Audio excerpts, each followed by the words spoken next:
just to give you an idea of the format for today's presentation, we will first hear from our experts about the background in the current crisis, and then we will take questions from our students and from other participants with the help of our Student Government Association representatives. If you have a question, please type it in the Q&A section down at the bottom of your Zoom window, and we will try to get to them all. Without any ado, Professor Christensen. Thank you very much, Kate, and welcome everyone.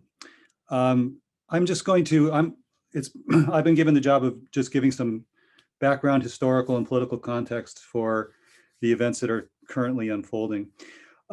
Just to go back a little bit, Ukraine became an independent state in 1991, along with the other 14 republics of the then Soviet Union. And for the next 20 years or so, Ukraine has played something of a balancing act between Russia and Europe, which reflected the competing interests of Ukrainian elites and the varying attachments of the population. This is what one scholar described as a fragile equilibrium. For example, in the 1990s, Ukraine's trade leaned heavily towards Russia, not surprisingly. But over time, it began to shift toward Europe. And so by 2012, the share of trade between Ukraine and Russia on the one hand and Ukraine and the EU was almost equal. Since 2014, it has shifted even more dramatically, so that now the EU share is dramatically higher than the Russian Federation's.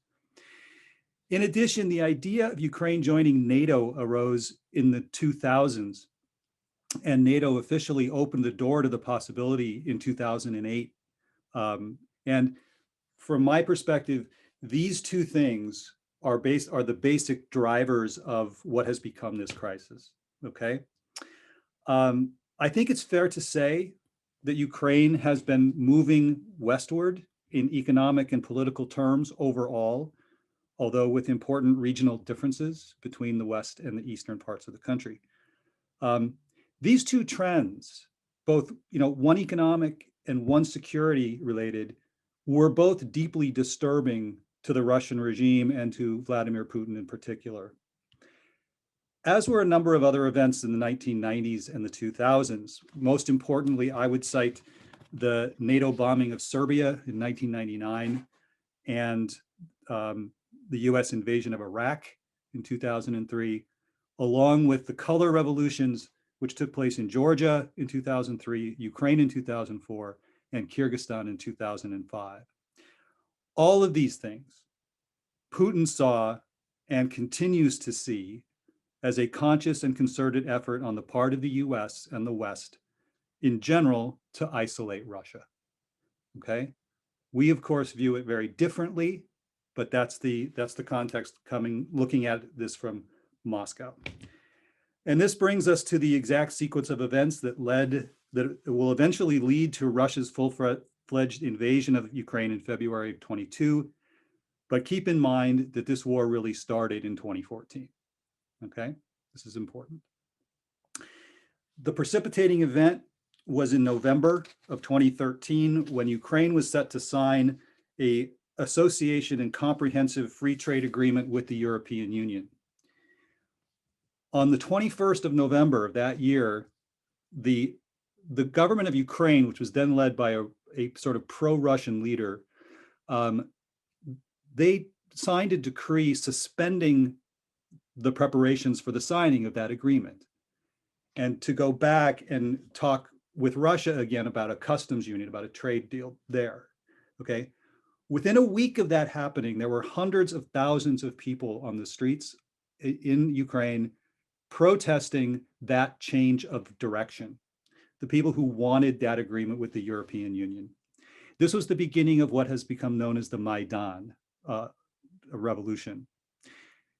In February of 2014, protesters clashed with riot police when they were marching on Parliament, and the police tried to clear Independence Square, and over 80 people were killed in that event, with each side blaming the other for the escalation of violence. The president of the country, whose name was Yanukovych at the time, and his political opponents then signed an agreement which included early presidential elections and a national unity government. But the protesters were unwilling to accept that deal. And the following day, Yanukovych fled the country and ended up in Russia. And the Ukrainian parliament voted to remove Yanukovych from office on February 22nd. Okay. Now, in the ensuing chaos around those set of events, on February 28th, Russian forces occupied strategic facilities in Crimea. The Crimean parliament voted to secede from Ukraine and join Russia. And on March 21st, then, Ukraine and the EU signed the association agreement, and Putin signs laws admitting Crimea into the Russian Federation. At this same time, the conflict in the eastern part of the country, in the Donbass, really starts to heat up in March and April and across the summer. Okay. And at this point, I'm going to share my screen for a minute and show you a map so you can see exactly what we're talking about here. Okay. So this is a map of Ukraine, and these are the areas in question around Donetsk and Luhansk. Okay, where the fighting between rebels and the Ukrainian forces was intensifying. Okay, in 2015, an agreement was signed called Minsk II, which was supposed to lead to a ceasefire and a series of measures designed to defuse the crisis. In brief, the Minsk Accords quickly broke down, and fighting continued sporadically in the region, sometimes heavier, sometimes less so, from 2015 all the way up to the Russian invasion. And in that period of time, claimed over 14,000 lives. Okay, now, in 2017, in June, the Ukrainian parliament voted to restore NATO membership as the country's strategic foreign policy objective. In 2017 as well, the Ukraine's association agreement with the European Union entered into force. So again, these two driving factors coming back, right, in 2017. In 2019, President Zelensky is elected to be president of Ukraine in a landslide victory. And he reaffirms Ukraine's national security strategy with the aim of joining NATO. Okay. By November 2021, President Zelensky confirmed that over 100,000 Russian troops were in place. Then in December of last year, Russia brought out this list of security demands to defuse the crisis, as they put it, which of course Putin had created. The main ones being a legally binding guarantee that Ukraine would never be admitted to NATO and that NATO would give up any military activity in Eastern Europe and Ukraine. These demands were, of course, not met, as everyone knew in advance they would not be. And then the invasion begins in 2014, on February 24th. So we can discuss the actual course of the war in the Q&A if you're interested. I won't go into that. I want to end with just a few comments about what is going on inside of Russia right now. I'll stop the share. Okay, we can put that map back up in a few minutes. First of all, it's increasingly difficult to get accurate information out of Russia because the Russian state has put such draconian restrictions on what media organizations and individuals can say. The Russian state has recently closed down the last remaining independent media outlets in the country. It is now illegal for Russians to talk about the invasion using any information that does not come from the state. And people can get up to 15 years in prison for spreading disinformation about the war. And more recently, the state is now encouraging people to denounce each other to the authorities if they are critical of the war. This is very reminiscent of the worst days of the Stalinist era. And the last couple of things I want to say involve the relationship of the state to society in Russia. Russia has turned increasingly authoritarian since 2012, in response to election manipulation when there were protests. And another crackdown began in 2018 and 19 after Putin's party was losing support in regional and local elections. Now, with the war, we have seen protests across Russia with over 10,000 people being arrested, mostly on what are called administrative charges, that is fines. But increasingly, they're now being charged on criminal grounds, and we won't know the outcome and the extent of those punishments until later. We've also witnessed over 250,000 people leaving Russia since the beginning of the invasion, many of the best and the brightest in the society, those most opposed to the regime, which only strengthens the regime in the short run and is damaging to any democratic future in the long run. And finally, one word about Vladimir Putin, and that is, he has taken, in my view, a very dangerous sort of mystical and messianic turn. He's gone from being a cynical opportunist to a man who views it as his destiny to return Russia to imperial greatness, right? He was always aggressive, but he used to be risk averse, as we saw with the limited operations in Georgia and actually in Crimea. This invasion marks a qualitative shift in behavior based on ideology and miscalculation, which has put him on a path to which Putin is committed. And it is hard to see a change in course with Putin at the helm. And I'll stop there. Thank you very much. All right, next up is Professor Tom Johnson from UMass Boston. You're muted, Tom.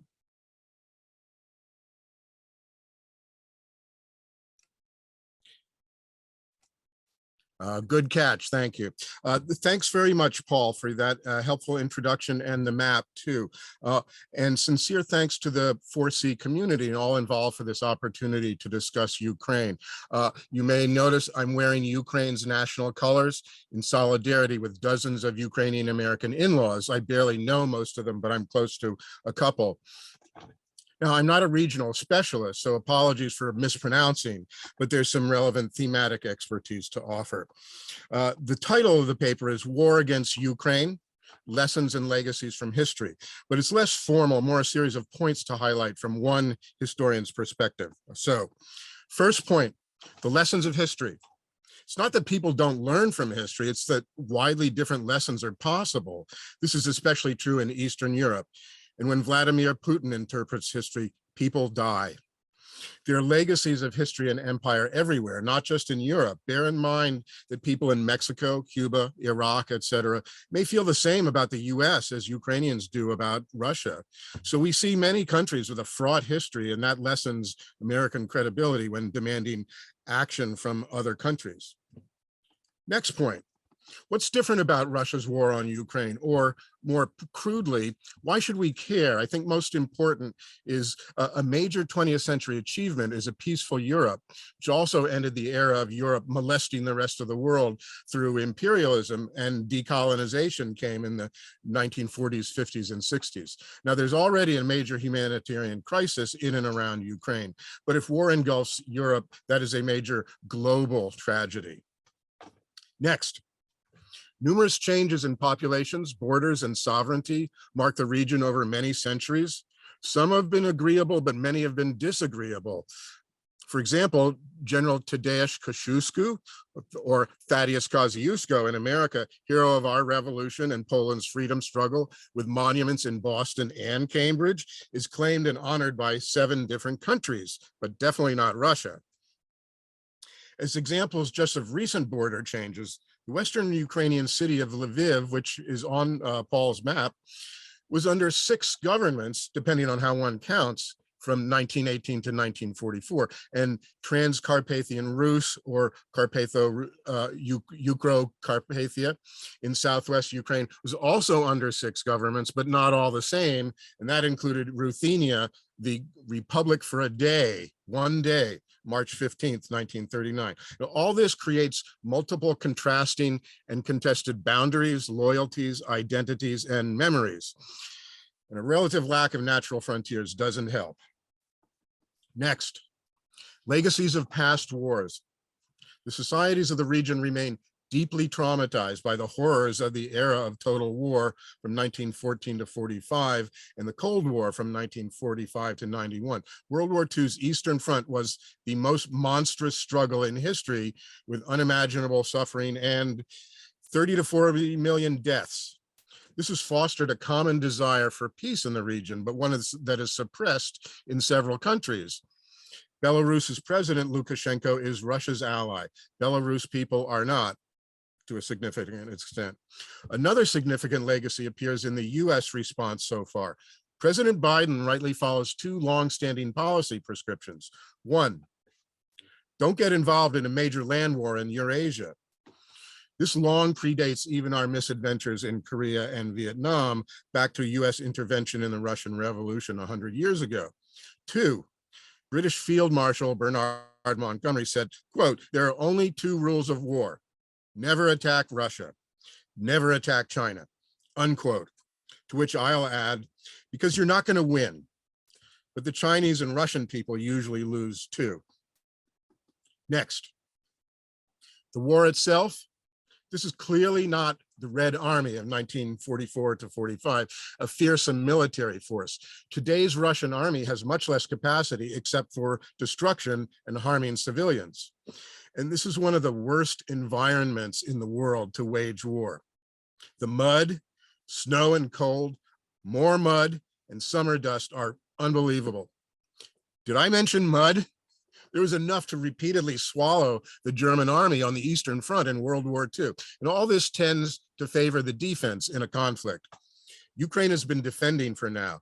They may have to go on offense to retake territory with greater risks. So the war must be fought with instruments of war, but can be won with instruments of peace, including sanctions, boycotts, and economic restructuring. And I think we'll hear more on that from a next speaker. Finally, a comparison with Czechoslovakia in 1938. A nation swiftly united in the face of the mortal threat from Nazi Germany. The morale of the Czechoslovak people and army was sky high. They were ready to give, in Abraham Lincoln's words, their last full measure of devotion until their allies, France and Britain, relieved them. But they never got the chance. That help never came, as Czechoslovakia was sacrificed in the Munich Pact. There's now a somewhat less harsh view of French and British leaders then, who were desperate to prevent a second world war. They had managed to delay it for a year. That's all. So help is coming to Ukraine, but is it timely and enough? Ultimately, I think that Ukraine will largely escape Czechoslovakia's fate. In conclusion, when future generations recall and honor Lincoln at Gettysburg, Nelson Mandela prepared to die for his ideals, or the Battle of Britain as their finest hour, they will also honor Ukraine's struggle for freedom, lest we forget. That is the kind of world history I hope to teach. That is the kind of world I want to live in. Thank you very much. Thank you, Professor Johnson. It's always good for me, at least, to hear more and more history. Next, we turn to the economic aspects with Professor Matt Vasquez. Matt, you're up.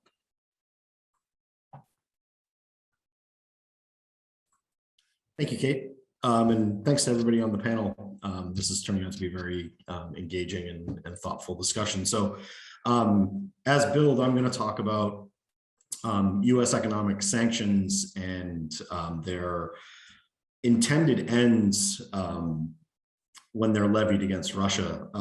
This isn't the first time that we've employed economic sanctions. Famously, we've employed strict economic sanctions against countries like North Korea and Iran, and their effectiveness seems to always get called into question in terms of outcomes. So to kind of, build off of what Tom was saying in terms of military intervention, the United States is certainly not interested in getting involved in some sort of live physical warfare with Russia. It's not only is it not popular, but the kind of fallout from that would be incredible, pulling the entirety of the world into conflict, which is something that nobody wants. So these economic sanctions are meant to be some sort of deterrent, essentially a use of soft power to limit a state's ability to operate, and hopefully kind of put enough pressure internally on that state to change their course of action and kind of come back to the fold. So we've levied sanctions against Russia pretty broadly since 2014 because of their actions in Syria and selling arms to the Syrian government, their extended oil trade with the government of Venezuela, because of operations in North Korea, which helped North Korea further develop some weapons of mass destruction technology, the chemical poisoning of countless individuals, and most recently, the US election interference have all brought with it sanctions against Russia. What makes these unique from those other attempts to kind of punish Russia for actions outside of these kinds of norms and conventions that we follow is the removal of Russia from the international banking system, the SWIFT system, which you might have read about on the news, which is the Society for Worldwide International Financial Telecommunications. And essentially what it is meant to do, this system is to ensure that movement of currency and payments across international borders goes smoothly and, more importantly, securely. So this is about 11,000 banks across 200 countries are part of this system. And it's meant to provide stability to international transactions. So isolating Russia from this makes it very difficult for Russia to process transactions, not only sending money from personal accounts, but also making international payments to their debt obligations. So if Russia's unable to pay debts that are backed in foreign currencies, this creates default scenarios where Russia might be harmed extensively economically. And that's the point, right? That's the kind of measure of this action, is to put financial pressure on Russia, imminent collapse, essentially, in their view, to deter them from continuing to act this way. But economic sanctions are only as useful if they're enforced. So there tends to be workarounds or holes or still willing partners that will do business with Russia. So this makes it very difficult to get those kinds of ends that we're looking for. Most recently, Russian bank officials have stated that they'll no longer disclose who's using Russian alternatives to the SWIFT system. And this makes it difficult to police who's processing these transactions and who is essentially propping up the Russian banking system. What makes Russia an interesting case as well is they're the second largest global exporter of refined petroleum. So this gives them essentially a balance to these sanctions, with the majority of these refined petroleum products going to places like the Netherlands, France, Turkey, Germany, China, and India. This allows them some sort of default currency to prop up the ruble. Essentially, they're leveraging these oil exports to offset the effects of these sanctions by demanding that these oil exports get paid for in rubles. So what this does is it keeps the value of the ruble high, and with the high demand of the ruble, this means that the currency is going to remain pretty stable or even increase. And again, countries like China and India, they're still demanding large amounts of oil, even where France, Germany, the United States, and others are starting to back off. These nations are still keeping their demand relatively high. So this allows large amounts of foreign currency to continue flowing into the state of Russia. And essentially what this does is, while it doesn't necessarily mean that Russia is going to continue to prosper, it puts a floor under the ruble. It allows the currency to remain solvent and Russia to still have some room to maneuver and fund their activities in the Ukraine. That said, the ruble has lost about 40% of its value against the dollar, which means that any debt obligations that are backed in a foreign currency just became 40% more expensive to pay back. And that currency or that debt obligation has to be paid back in that initial currency. So the pressure is still being applied. It's just not as timely as we necessarily think them to be.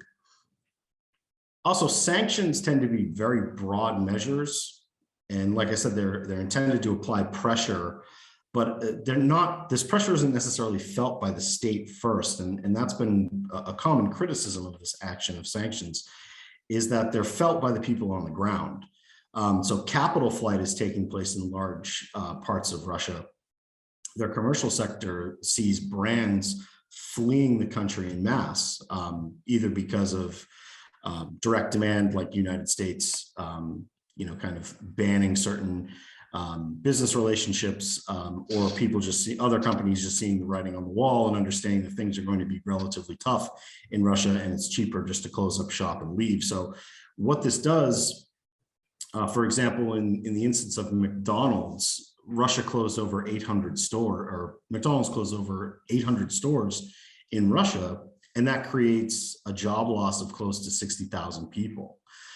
So again, effects that are supposed to be felt by the state are kind of felt by individuals first.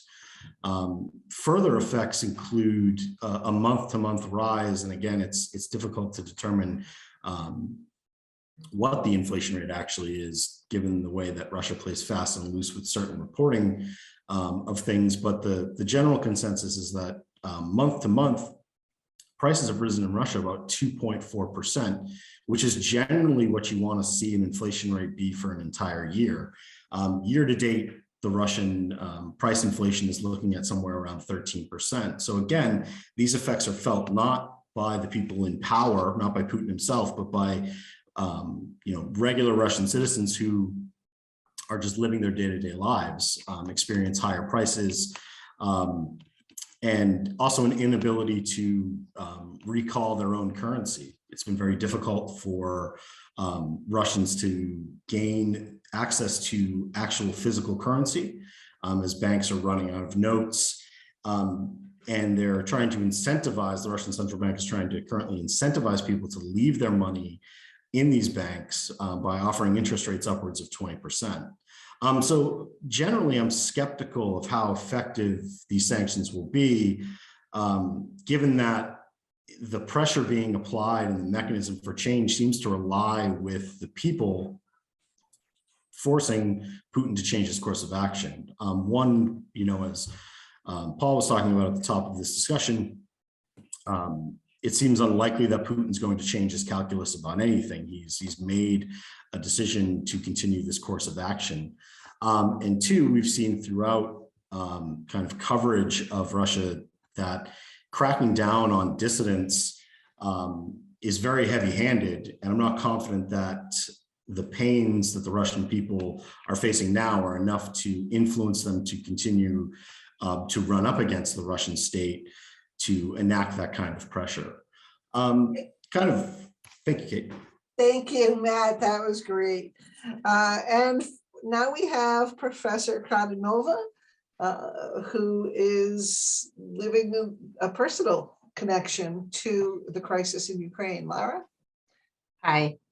So I grew up in Ukraine, and then I moved to the United States. And I will try not to talk about the things that either are not in my area of expertise or the things that I don't understand. But it might prove to be very difficult because since the beginning of the war, I feel like I don't understand the majority of things that used to be crystal clear to me just a couple of months ago. And then I also I'm forced to think and talk about the things that I'm not an expert on. I'm not an expert on war, yet I'm experiencing it firsthand. My parents till recently lived in Kharkiv, and it's the city that has been shelled and bombed very heavily from the first days of war. I will try to cover linguistic, cultural, and personal aspects of this war and maybe bring up some examples of the points that my esteemed colleagues have already covered. So I just wanted to share some visuals. So here we are. This is my city of Kharkiv. That's a monument to a Ukrainian poet. That's how it looks now. So it would survive the war. That's the building at one of the biggest squares in Europe, and it's Svoboda Square, Freedom Square. That's how it looks now. That's a house I lived in. When my parents evacuated, it looked like this. It looks much worse now, according to the neighbors that are still living there. So you can see that there is a hole from a rocket. Many apartments are missing windows. The apartment in front of it apartment building has burned out. That's also in my neighborhood. This is our friend who's still in Kharkiv. He's a former policeman when he got a law degree, and before the war started, he worked as a law professor. Now he's in Ter Oborona, and it's terrorist defense, so they're patrolling the streets. You can see how the city looks now. I can assure you it didn't look like this. I visited Kharkiv 3 years ago, right before the pandemic hit, and it was a beautiful, thriving city. By the way, this is also a picture of war. It allows me to demonstrate this disconnect between what's normal and what's not. So it's a park. Parts of it are bombed, but we're still growing flowers there. This is the picture taken in April. It just shows you that the war is really hard to understand and make sense of. And now we will talk about what led to this war. Maybe some statistical data would be helpful, and we'll talk about social science as well and how reliable it is in the times like that. So are you supporting Russian military actions in Ukraine? And this information was published in March, in the end of March. So definitely yes, that's this dark blue color. 53% of all Russians support military actions in Ukraine. By the way, in Russia, you cannot call it war. It's called special operation or military operation. If you call it war, you can be jailed. And 28% of Russians more are leaning towards supporting. So you can see that overall, if we count it, it's roughly 80%. However, when I saw these data, I was horrified. I was like, they're cannibals. They want to kill everybody in Ukraine. And of course, it was an exaggerated reaction because if you look deeper into this data, 90% of people who were approached in order to respond refused. So 90% of people refused to participate. And out of 10% of people who participated, we can see that the majority of them are supporting the war. What does it mean? Not much. The only thing probably that it illustrates is that people are scared to share their opinion on the military operation. And you can see that the older people become, the more they're in support of the war. So 18 to 24 year olds, only 29% supporting the war. When you look at 55 and older, 64% of people support the war. Then why did Russia start the special operation in Ukraine? I cannot hear you, but try to figure out, what do you think Russians think the major reason was for starting the war? So first one is defense of the Russian-speaking population. And number two is to prevent the war on Russia. So it was a preemptive strike. If we don't strike first, they would attack us. So that's how Russians see the situation on the ground. Now, 1 in 2 Russians feels that the use of force is justified in Ukraine. This was done before the war started. So 50% of Russian respondents thought that it would be right to use military force to prevent Ukraine from joining NATO. Only 15% of Ukrainian responders feel the same way. Is it okay to use the force to reunite Russia and Ukraine? 36% of Russian responders felt that it would be okay, and only 13% of Ukrainian respondents felt the same way.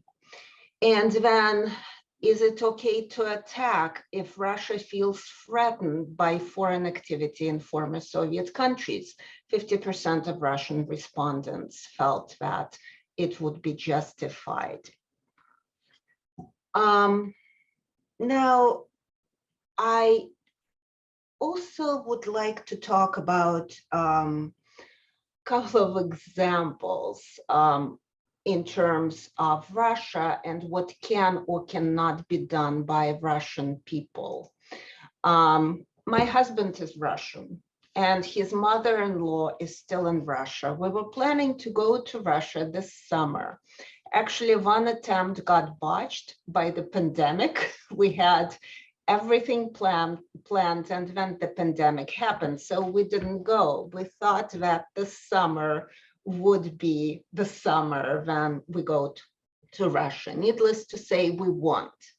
But I have a mother-in-law who's very active. She reads all the news, and she reads Russian news, independent Russian media, Ukrainian news, and BBC Russia.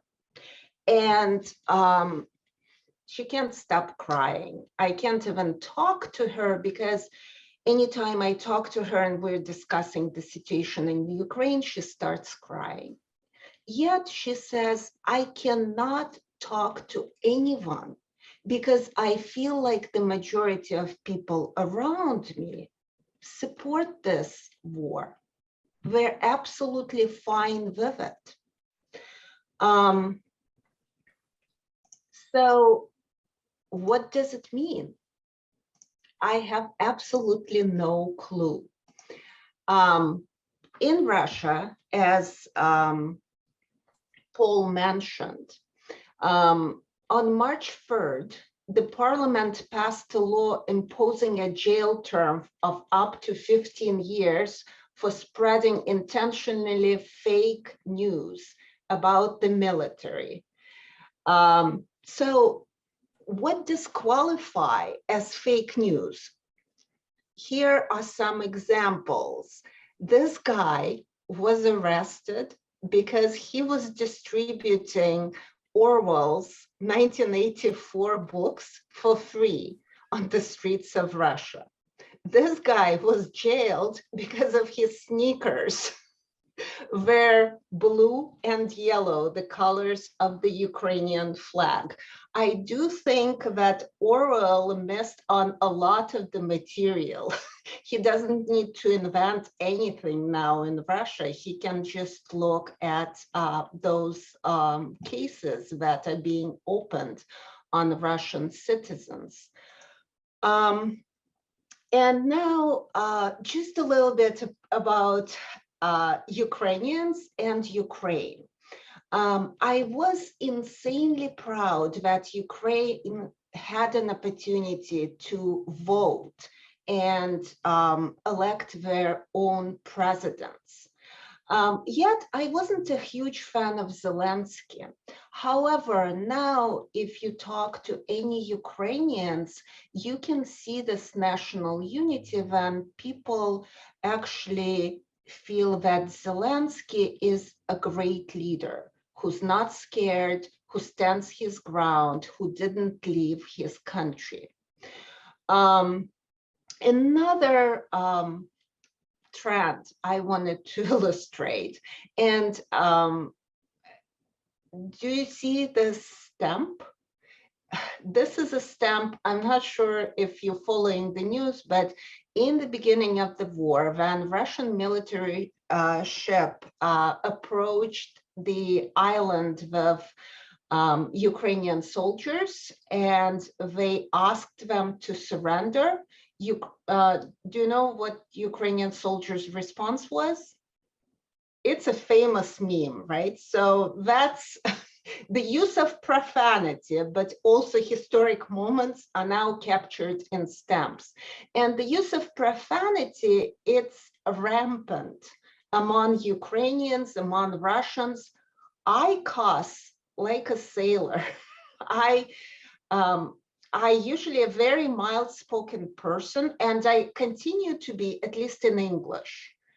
But when I speak in Russian or speak about the war, it's absolutely awful. By the way, that has to do with the use of profanity on social media.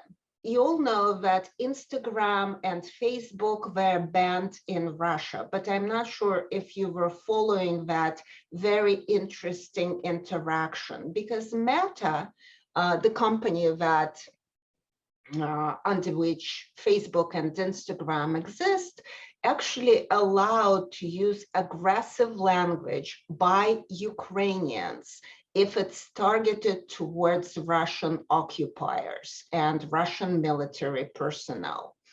Russia found offense of it, and they said that Meta discriminates against the Russian people, even though Meta officials said that, first of all, it only allows this policy on the territory of Ukraine, and it's temporary, and it does not allow to use any aggressive language towards Russian people. But Russia took issue with that and banned Instagram and Facebook on the territory of Russia. So the majority of apps that were installed in March in Russia were VPNs. So people can still access social media. Thank you, Mara. Yep. Thank you very much. That was amazing. And it speaks to the power of social media as perhaps the only way that some people will be even hearing about what's going on. We have some questions that have been generated by students and other participants that we'd like to start hitting you with as soon as I try to recover from trying to imagine people still living in those apartment buildings. The students that I've heard from already are really concerned about the effects of this war on people their age, understandably, and this is something that's still new to them. This notion of war. Do any of you have any sense of how young people are dealing with this in Ukraine, in Russia? If I might, a lot of young Ukrainians have friends or followers in Russia, and a lot of them report that they, at least in the beginning of the war, they could not make Russian friends understand that the war is really happening in Ukraine. In many Russians, there was this total denial where they would say, no, No, they're not bombing the cities. No, they're just bombing military objects. And my cousin, whose cousins live in Russia, when she called them and tried to tell them what's happening in the cities she was living in, they told her that they absolutely cannot believe her, because on their news, on Russian news, it says that nothing like this is happening. So when she asked them to trust her, I'm your cousin, who do you trust? Your state propaganda or me? She was told that she's probably lying and she has no relationship with them anymore. If I might, if I might jump in here too, like I said, it's hard to get information from like the people that I know, my friends in Russia and Ukraine for that matter as well, of course. But one thing I can say is that I have a number of colleagues, professional colleagues, who have children of varying ages, and in at least 5 or 6 cases, they have sent their children out of the country to either Georgia or Turkey or Finland, knowing full well that there's a very good chance they won't see them again for quite a long time. And I actually have a student of mine who is Russian, and he was telling me stories about getting phone calls from his cousins who are of draft age in Russia from basic training camps where they're being prepared to be sent to Ukraine.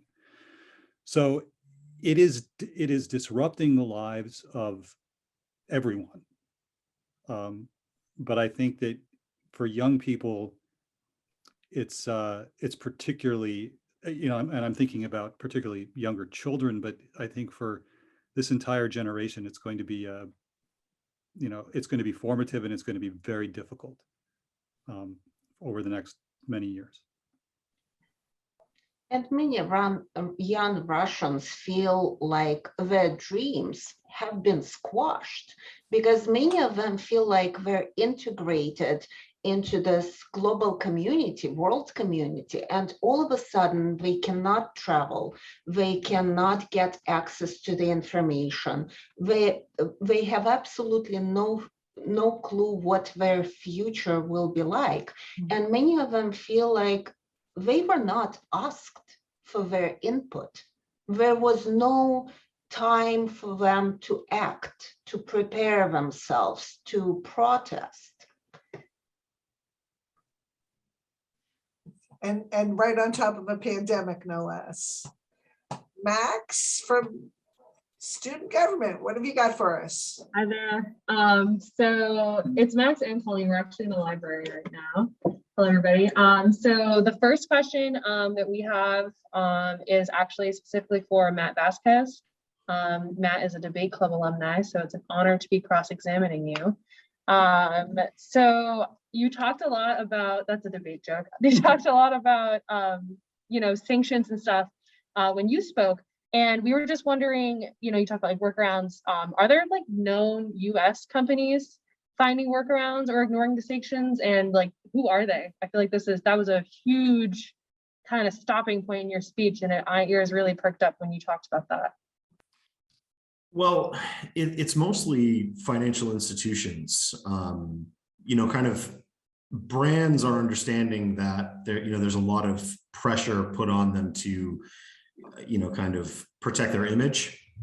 So brands understand that Russia's not the place to be. They want to get out. But Visa and MasterCard were still operating in Russia, even though they're not entirely US subsidiaries. They are, major brands that, financial institutions that we all need. But the banking sector, the United States banking sector, is heavily exposed by this. Bank New York Mellon just announced that it was looking at losses of upwards of $100 billion. JP Morgan Chase is exposed. So there's still interest by the banking sector to recoup these funds. Now there have been other options offered by the United States. There's about 630 billion dollars in Russian held reserves in the United States and international banking system. So seizure of that is probably the next option to pay off these creditors and debtors. But in terms of specific companies, I can't think of any offhand. Yeah, But thank you for again, clarifying but again, it's the financial sector that's really, that. Right. still trying to recoup their and minimize their exposure as they are, the globalization kind of hits everybody. They're very much exposed to Russian assets and Russian commodities. Awesome. Professor Martin, do you have any other questions? Again, I just want to jump in on that a little bit. Yeah, sure. At least as of March, mid-March, we have to see whether this is still true. Very, very conspicuously, the Koch brothers industries were saying that they were staying in Russia. I do So, remember hearing that. yeah. So as far as I know, that remains the case, and they've been working with other entities and countries that are not getting out of Russia. So from my perspective, one more nail in the coffin of the Koch brothers, but then, this has been a thing of mine for a while. Absolutely. Absolutely. Professor Martin? anything? Yes, thanks, Colleen. In the early weeks, there was a lot of footage of people escaping. And then we started to hear and see images of the escape routes being targeted by the Russian barrages. Do you have any information now about how people are escaping? Are they still escaping, or what kinds of challenges are they facing? That could be probably Laura or Paul. Yeah, civilian cars are very often shot at, and in Bucha, they recovered a lot of civilian cars of civilians and shot. So there is no safety. There is no concept of a safe corridor or safe passage, even when they're announced. They're not always safe. But again, this is happening mostly on the territories where the military forces are concentrated, and in Western Ukraine, it's much safer and quieter.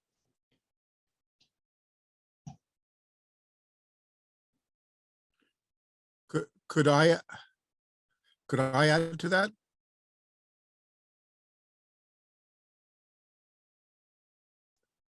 Could I add to that?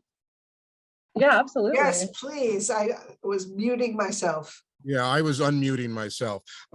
With regard to refugees and the opportunities to escape from Ukraine, I want to point out something that addresses some news that we heard early on. I'm not quite up to date, but Ukraine itself is a multiracial society, more than we might imagine. Africans, Middle Easterners, Asians, all are present in significant numbers. The economy attracts migrant workers.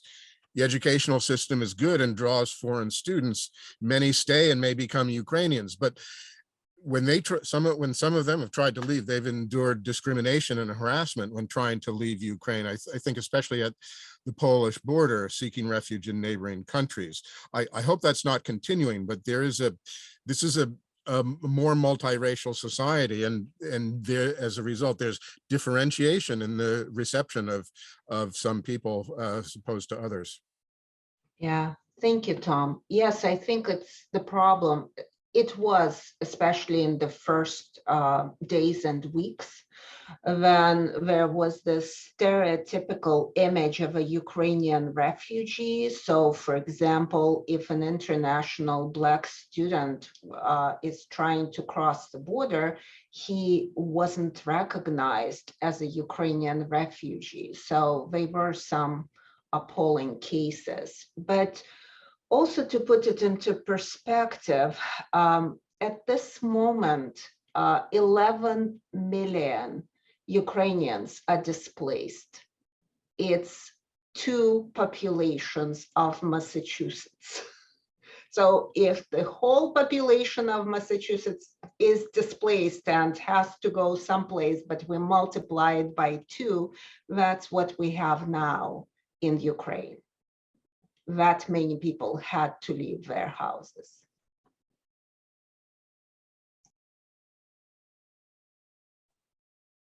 It's horrifying. Colleen, Max? Yes, so we have a question. So this one is specifically for Professor Kradanova.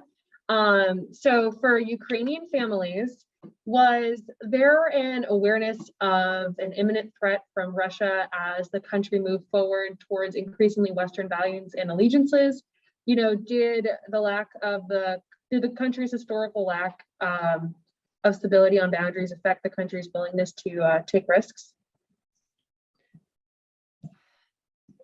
Nobody believed that Russia would attack. I was monitoring the news. I was calling my friends because the US was sharing the military intelligence, right, that Russia is preparing to attack. Nobody believed it. I was telling my parents, guys, do you want to take a vacation just to wait it out? Go someplace out of the country. They were like, no, nothing will happen. So I do think that in hindsight, it's easy to read the signs. I do agree with Paul that the war started in 2014. If the US took it more seriously, maybe we could have prevented the war now, but it's all in hindsight. Because on the ground, there was this firm belief that nobody is that crazy to start the war in the 21st century. Right. Yeah, I just throw in on this too, that Yeah. it wasn't just people in Ukraine who didn't believe it. I mean, Zelensky didn't believe it, Right. but you know, I have a lot of colleagues in Russia who do international relations stuff like I do. None of them believed it either. And these are not like wide-eyed idealists. These are like the most hard-bitten realist international relations guys you'd ever want to meet. And they were just like, you're kidding, you know? So it was a shock across the board. It really was. Yeah, no, absolutely. I have a follow-up question, more specifically for Professor Tom Johnson. So you talked about you know, in your presentation, which was wonderful, by the way, thank you very much. You talked about the Cold War. How have the Allies changed for Russia between the Cold War and now? Has there been no change? Has there been an addition, a subtraction? You know, what does that really look like going way back to the current era we live in now? If I understand you correctly, you're asking about continuities or change from the Cold War to now. I think I would prefer, I'll say something, but I prefer mostly to defer to Paul or Larissa, somebody who may know more. But the Cold War and Stalinist governments in Eastern Europe were an incredible blight and impediment to the development of these societies. And the fall of the Soviet Union in 1991 did begin to open up more possibilities for them.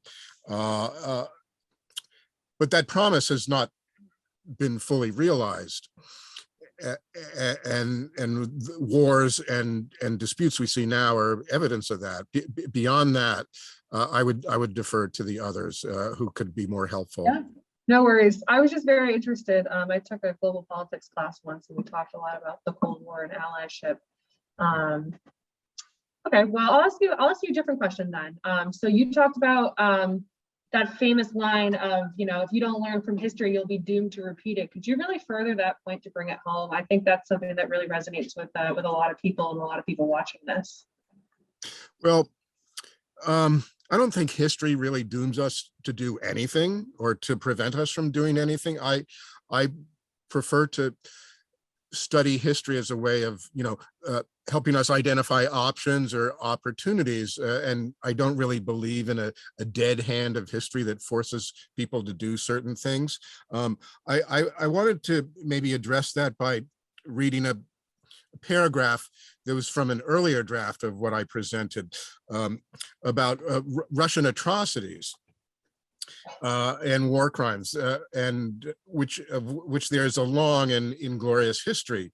When I first learned about Russian atrocities in Bucha, a place where they committed massacres and rapes after withdrawing a couple of weeks ago, one thought was of Nemmersdorf in 1944. That East Prussian village was the first place in Germany occupied by the Red Army, with a ghastly litany of rape, massacres, even alleged crucifixions. And East Prussia no longer exists, by the way. It was wiped off the map by the Red Army and the post-war settlement. So there's historic continuity, but it's not because, quote, it's in Russians' DNA, unquote, or, quote, they always kill people that way since time immemorial, unquote. It's due to decisions made by a series of small numbers of men who issue cruel orders, or almost as bad, they give no guidance to behave humanely or fail to enforce what rules there are. In some, decisions that are made can be unmade in the future, and I hope they will be. Thank you. Yeah, thank you so much, Kate. Thank you. Anybody else want to weigh in before we go to And another if I question? might jump in, I also enjoy reading on history of different countries, but I do feel that history is very often disinfected or revisited, revised, and a lot of Russians, they have trouble believing in atrocities in Bucha simply because they have no access to history that Tom spoke about. They always been fed this disinfected version that the Soviet Union won the World War II, and they were great heroes, and there is not a single mention of atrocities that the Soviet army, for example, committed, right? The war is presented in Russian history textbooks as this glorious pursuit. It's so poeticized, it's so idealized that a lot of Russians look at the war in Ukraine as this, once again, poetic version of us against them all, us against the world. It's almost a Hollywood movie for them. It's not, they don't have the foundations to understand it in the historic context. And it's hard for them to believe that a Russian army can be anything other than the army that's liberating whoever they decide to liberate. Well, and It's all about the spin. well, and it's tragic in so many ways, because there was a time, under Gorbachev and in the 90s, when they were starting to tell the truth. I mean, they were opening up the archives of the KGB and talking about the camps. And Russians, they knew about the atrocities in Afghanistan, and they saw the atrocities committed in Grozny in Chechnya. But that's all being reversed and shut down again. And but it's hard to understand how those generations that have been through perestroika, how can they be brainwashed again? You know that it's possible that your government can lie to you, can cover up certain things. How can you buy into this propaganda machine again? I'm still puzzling over it. Me too. It's not this government, it was just those governments. that, moving on then, I guess several of my students are trying to see the end game. And how likely is it, do you think, that NATO intervention will be necessary or possible?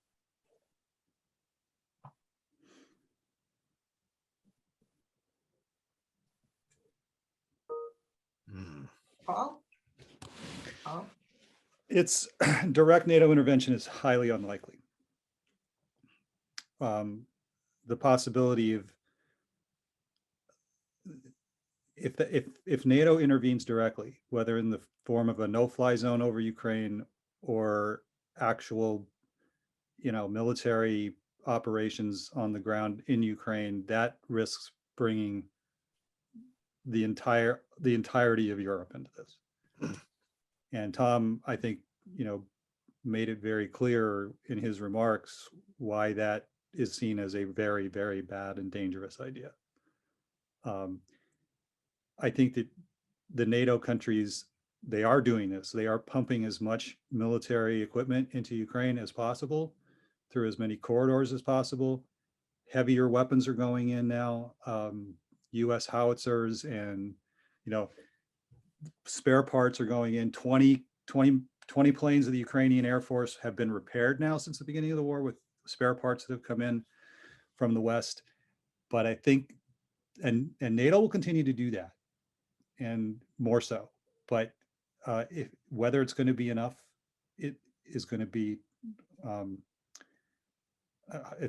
don't know. It's hard to see any scenario where NATO direct involvement happens, to me.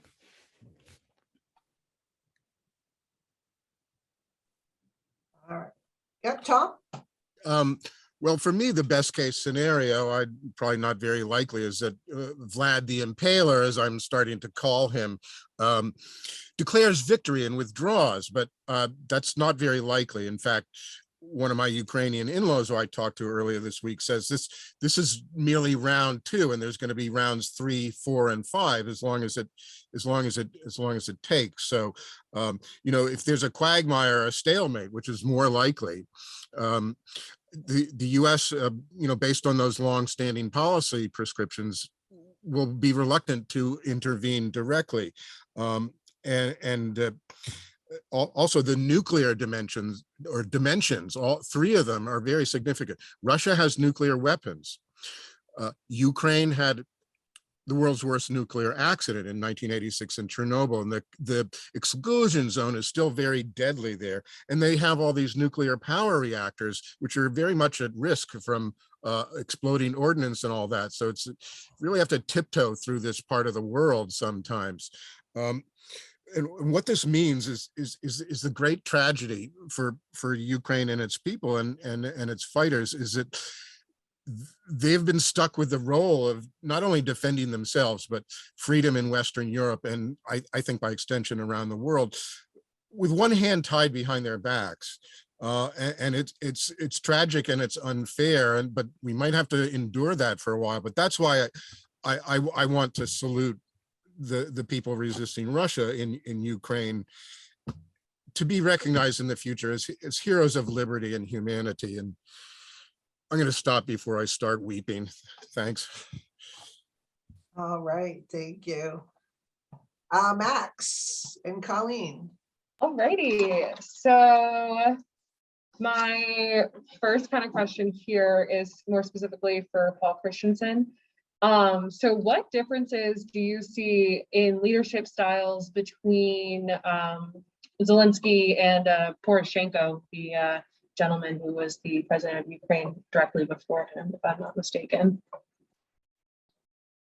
Yeah, the difference between in the leadership styles. Yeah, just to be specific, because obviously they're very different people, but specifically like how they lead Ukraine.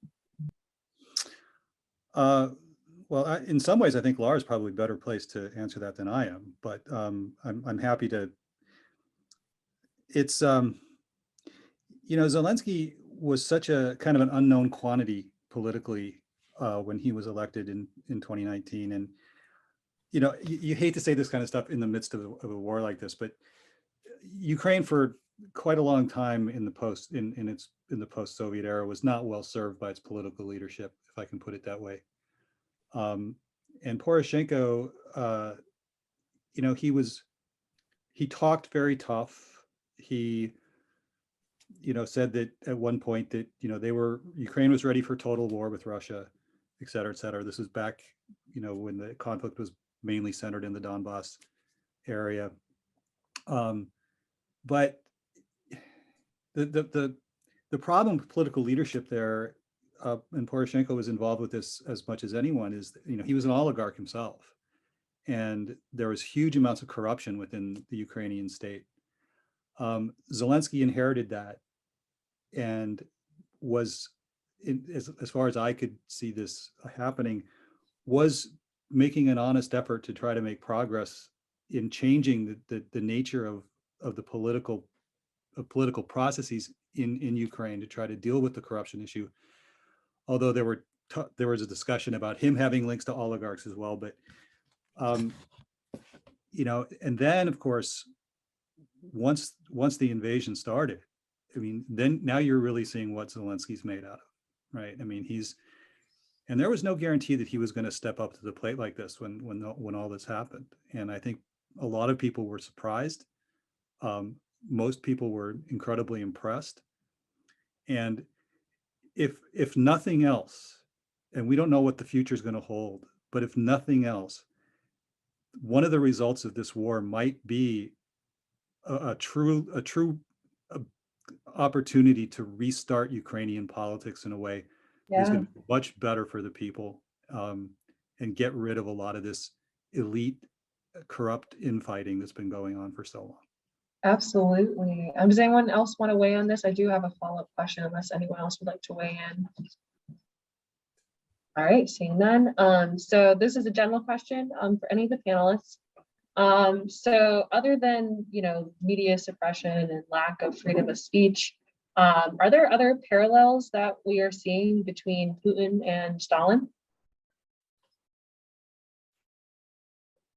This is open to anybody. Can't be me. I'm just a student. I don't have a degree, so don't ever take anything I say as factual.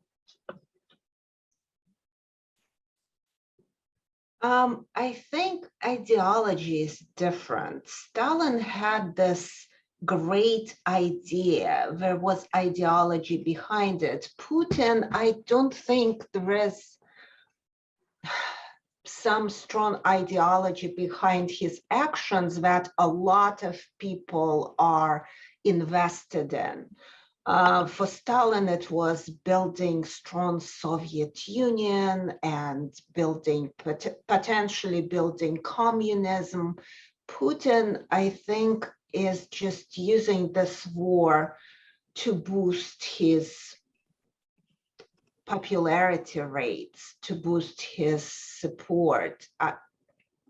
I'm still not sure why this war seemed like a good option, except that if we look at the history, the annexation, the Crimean annexation was done very fast, right? With not that many people killed. So maybe it was Putin's gamble that we'll just come to Ukraine and we will be greeted with flowers.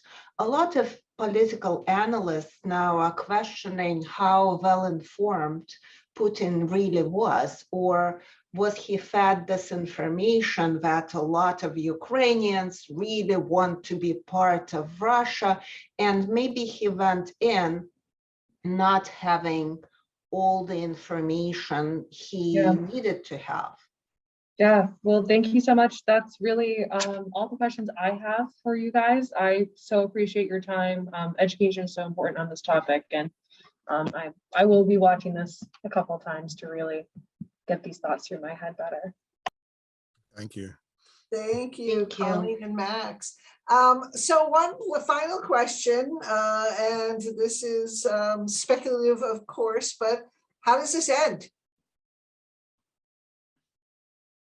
How do you see this conflict ending? Everyone. I won't be willing to predict anything, because when the war started, I consider myself a realist, and I thought, that's it. Ukraine will die as a state in the next couple of days, because realistically, I was thinking about Ukraine that it's a fairly new state with just 40 million people, and Russia with 160 million people. In my mind, there was no way that Ukraine could withstand this attack. And Ukraine is still resisting. So at this point, I realized that I'm not an analyst. I understand nothing, and I would refrain from making any predictions. Of course, I'm hoping for all things best for Ukraine, but I don't know.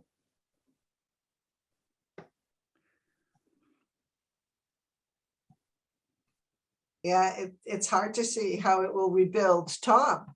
Well, historians are generally on pretty shaky ground when we try to make predictions.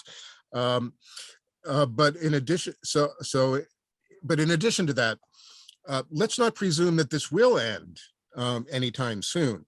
Like I said, it'd be great if Putin declared victory and withdrew. Maybe sanctions and more effective aid to Ukraine will help too. But I would foresee a stalemate or some sort of armistice or peace that doesn't resolve the basic issues for some time.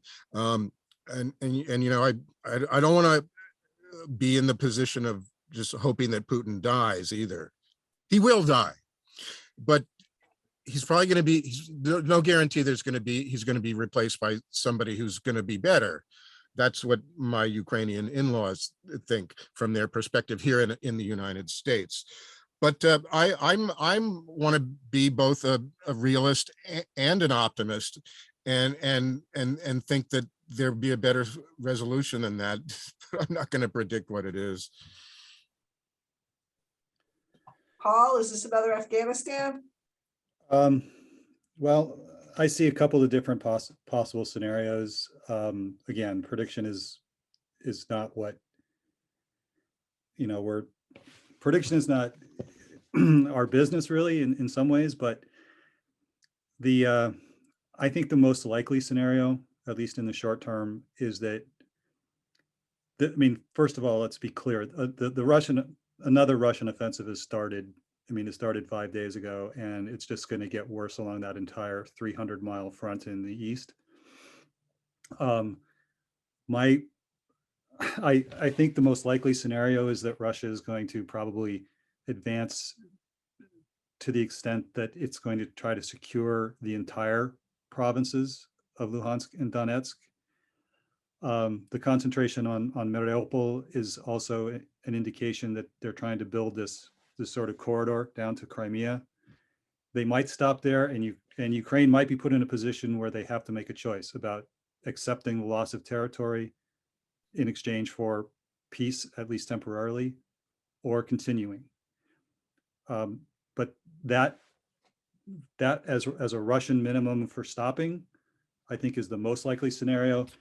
However, Ukraine might just say no and continue to fight. And then Afghanistan is going to look tame if that's what happens, because Ukraine is a big country with a lot of people and supply lines right to Western Europe.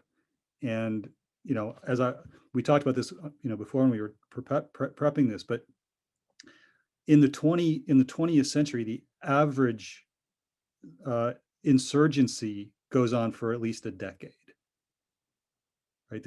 So that's another scenario. And again, I agree with Tom. In one way, the only way that this is going to resolve, the only way that another way that it might resolve itself would have to involve regime change in Russia, and that there's no guarantee that would make things better. That's my take.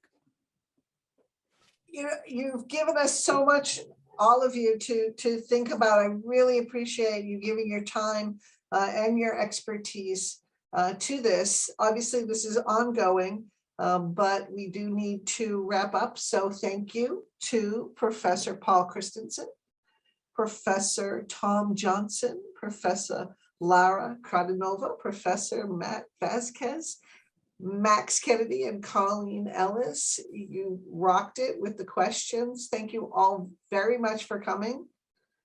This will be recorded. This is being recorded, and it will be on the 4C's website. So thank you very much, everybody. Good night. Thank you very much, Professor Johnson, Professor Vasquez, Max Kennedy, Colleen Ellis, Professor Paul Christensen from Boston College, Professor Kate Martin, and Professor Larissa Kradnova. Thank you all. Be well.